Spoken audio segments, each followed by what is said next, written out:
Ever wonder why we automatically say bless you when someone sneezes? It's so ingrained in our culture, we do it without thinking. But what if I told you this simple phrase has a dark and fascinating history, rooted in ancient fears of demons, deadly plagues, and the belief that your very soul could escape your body? Get ready, because we're about to uncover the surprisingly strange story behind this common courtesy. So, where did it all begin? To find the answer, we have to travel way back, thousands of years, to a time when the line between the physical and spiritual worlds was incredibly thin. In many ancient cultures, from the Greeks and Romans to early Egyptians, the breath was seen as the very essence of life. It was your life force, your spirit. A sneeze, being a powerful involuntary explosion of breath, was therefore a pretty big deal. Think about it. It's a sudden, forceful expulsion of air from your body. To our ancestors, this was alarming. Was it a sign from the gods? A warning of things to come? Or, more terrifyingly, was it an opportunity for something sinister to happen? One of the earliest and most persistent beliefs was that a sneeze could literally expel your soul from your body. Just for a moment, your spirit was vulnerable, floating outside its physical home. Saying a blessing like, "May Jupiter protect you," or a simple "health to you," was a way to quickly safeguard that wandering soul and guide it back into the body before any harm could befall it. It was a spiritual emergency response. Another widespread fear was that a sneeze created a vacuum, an open door for evil spirits or demons to rush in. Your body, momentarily unguarded, was prime real estate for a malevolent entity looking for a host. The blessing acted as a protective shield, a verbal incantation to ward off these unseen forces. It was like saying, "Get back. This body is occupied." So, the next time you say bless you, remember you might be continuing a tradition of ancient demon fighting. Pretty cool, right? These beliefs weren't just confined to Europe. Across the globe, various cultures had their own interpretations. In some parts of Asia, a sneeze was seen as a sign that someone was talking about you behind your back. In others, the number of sneezes was significant. 1 for bad luck, 2 for good luck. The human response to this bizarre bodily function has always been steeped in superstition and meaning. Now let's fast forward to one of the most significant moments in the history of bless you. The 6th century, during the reign of Pope Gregory the Great, Europe was in the grip of a devastating plague, often believed to be the bubonic plague. The symptoms were horrific, and one of the first and most noticeable signs of falling ill was often violent, uncontrollable sneezing. For the people living through this terrifying time, a sneeze wasn't just a sneeze, it was a potential death sentence. It signaled the arrival of a deadly illness that could wipe out entire communities. The situation was so dire that Pope Gregory reportedly issued a papal edict, a formal decree, urging Christians to respond to a sneeze with a prayer. The phrase, "God bless you," became a short, desperate plea for divine intervention. A prayer for God to protect the sneezer from the fatal plague that was sure to follow. Imagine the fear in the air. Every cough, every sneeze was met with immediate, fervent prayer.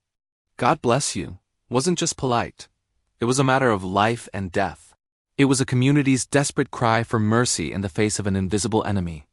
This historical context completely transforms the phrase from a simple courtesy into a powerful piece of our collective history, born from one of humanity's darkest hours. This moment, more than any other, cemented "God bless you" into the fabric of Western civilization. As the centuries rolled on and the immediate threat of that specific plague subsided, the phrase, "God bless you" stuck around. But why? Science eventually provided explanations for sneezing. We learned about irritants like dust, pollen, and of course, germs. The germ theory of disease, developed in the 19th century by scientists like Louis Pasteur and Robert Koch, completely changed our understanding. We discovered that a sneeze is the body's way of expelling foreign particles and pathogens. And wow, is it effective? A single sneeze can launch around 100,000 droplets containing germs into the air at speeds up to 100 miles per hour, traveling as far as 30 feet. Suddenly, the ancient fear of something bad escaping the body didn't seem so far-fetched, did it? It wasn't a soul or a demon, but it was microscopic invaders capable of spreading illness. So in a way, the blessing took on a new, albeit subconscious, meaning. When someone sneezed, it was a very real announcement that germs were now airborne. Saying "bless you" could be seen as a gesture of goodwill towards the person who might be getting sick, and perhaps a little prayer for yourself, hoping you didn't just inhale whatever they expelled. It asks a fascinating example of how a tradition can adapt its meaning to fit new scientific understanding, even if we don't consciously think about it. It's interesting to see how this translates across different languages and cultures today. In Germany, they say Gesundheit, which literally means health. It's a direct wish for the person's well-being, very practical. In Spanish-speaking countries, you might hear a sequence. After the first sneeze, salad, health. After the second, dinero, money. And after the third, amor, love. It's a beautiful progression of wishes for a full and happy life. In French, they say "à tes souhaits," which means to your wishes. It's a charming and optimistic response. Each of these phrases, while different, carries the same core sentiment, a positive wish directed at the person who has just sneezed. It shows a universal human impulse to respond to this involuntary act with kindness and concern. So even though we now understand the science behind a sneeze, this ancient tradition persists. It has shed its superstitious skin of demons and escaping souls but has retained its core function as a social ritual.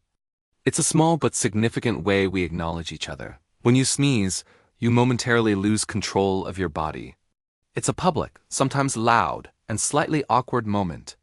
The response, "Bless you, Gesundheit," or salad, is a social balm. It says, "I see you, it's okay. I wish you well."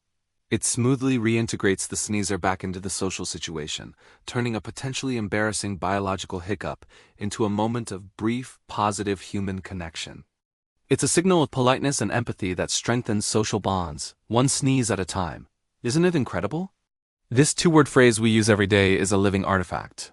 It's a whisper from our ancient past, carrying echoes of our ancestors' greatest fears and deepest hopes. It's a remnant of a deadly plague, a testament to the power of papal decrees, and a beautiful example of how human traditions evolve and endure. The next time you hear a sneeze and the automatic "bless you" follows, take a moment to appreciate the incredible journey those words have taken through history. You're not just being polite. You're participating in a ritual that is thousands of years old, connecting you to generations of people who looked at the world with wonder, fear, and a deep-seated need to protect one another. From warding off demons to wishing someone good health in the face of a virus, it's all wrapped up in that one simple phrase. Thank you so much for joining me on this deep dive into the history of "bless you." I hope you found it as fascinating as I do. If you enjoyed this journey into the weird and wonderful corners of our culture, please hit that like button and subscribe for more stories behind the things we do every day. And don't forget to ring that notification bell so you never miss an update. Until next time, stay curious,